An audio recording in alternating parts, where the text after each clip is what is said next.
Bonjour et bienvenue, voici notre tour d'horizon économique, géopolitique et boursier. Nous sommes le vendredi 11 octobre et pour comprendre comment tourne la planète finance, c'est sur la bourse au quotidien et nulle part ailleurs et l'épisode du jour s'intitulera Absolutely Fabulous.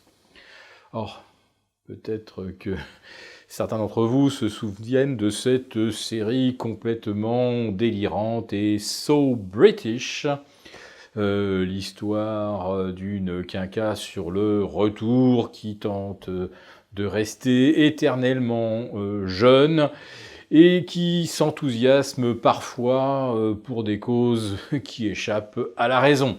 Eh bien, on a l'impression comme que le marché présente un peu le même type de profil psychologique.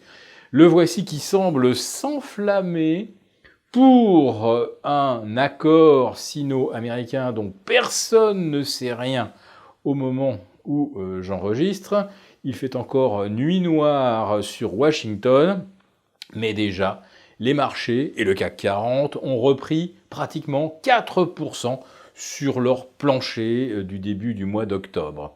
Alors souvenez-vous que ça avait dévissé fortement le 1er, le 2 et le 3 octobre avec une série de statistiques calamiteuses qui nous promettent des lendemains qui déchantent, une croissance en berne, et il faudra naturellement revoir également à la baisse les perspectives bénéficiaires.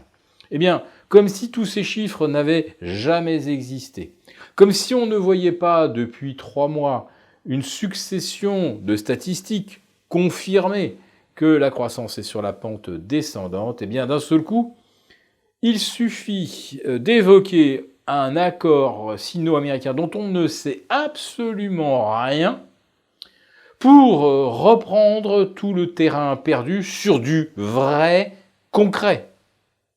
En plus de ça, on nous explique que l'accord sino-américain pourrait inclure un report des sanctions américaines, sanctions douanières, et que c'est donc ce qui fait monter les marchés.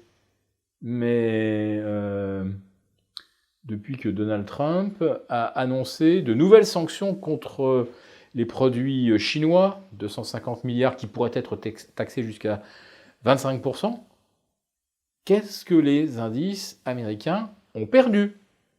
On était, il y a une semaine, avant des mauvais chiffres macroéconomiques, on était au zénith historique.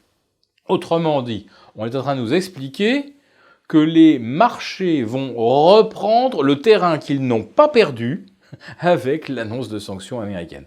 C'est un monde merveilleux, absolutely fabulous. Oui, il fallait bien trouver un prétexte pour justifier la hausse des marchés. En fait, le prétexte, ceux qui manipulent les cours, et là j'emploie à dessein ce terme manipulation, je l'assume, tout simplement parce que ceux qui manipulent ne s'en cachent même pas. Voilà, quand on va sur des forums un petit peu spécialisés, où il y a quelques personnes de salles de marché qui se mêlent aux conversations, eh bien, il vous explique qu'après les très mauvais chiffres qu'on a eus récemment, 80% des particuliers et des spéculateurs étaient vendeurs.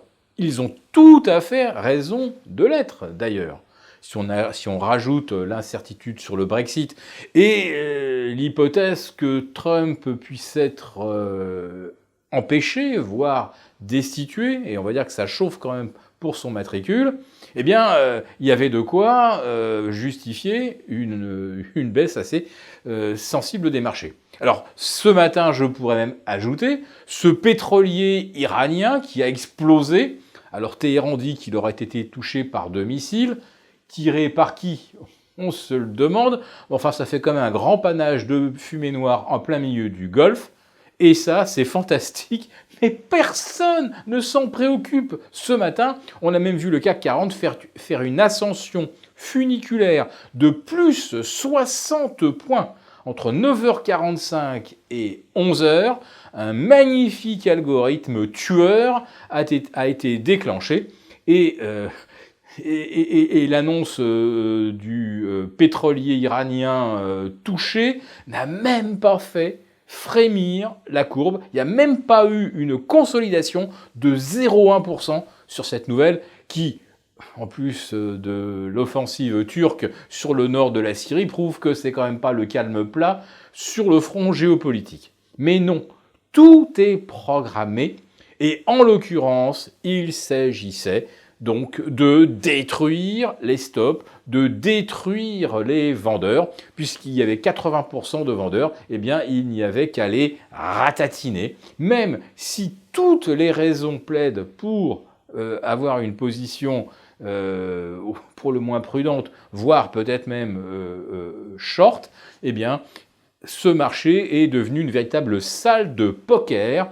où finalement celui qui a un brol en das, d'un seul coup, ne sait plus perdre ses moyens, lâche sa main, parce qu'en face de lui, il y a un joueur qui a une paire de 2, mais qui joue comme s'il avait un carré de roi en main. Oui, ce marché, c'est une véritable salle de poker. Et dans une salle de poker, il y a souvent des tricheurs. Eh bien, les tricheurs, naturellement, vous les connaissez. Ce sont ceux qui peuvent imprimer de l'argent à dessein, qui peuvent manipuler la volatilité. Ils ne s'en sont pas privés cette semaine. On a vu le VIX revenir de 20,5 à 17,60, alors que le S&P n'avait repris que 1,5%. Donc on a littéralement et délibérément complètement écraser la volatilité. Et là, ça se voit comme un nez au milieu du visage. Et ceux qui le font, en plus de ça, vous disent « Eh ben ouais, on vous a bien eu ». Absolutely fabulous.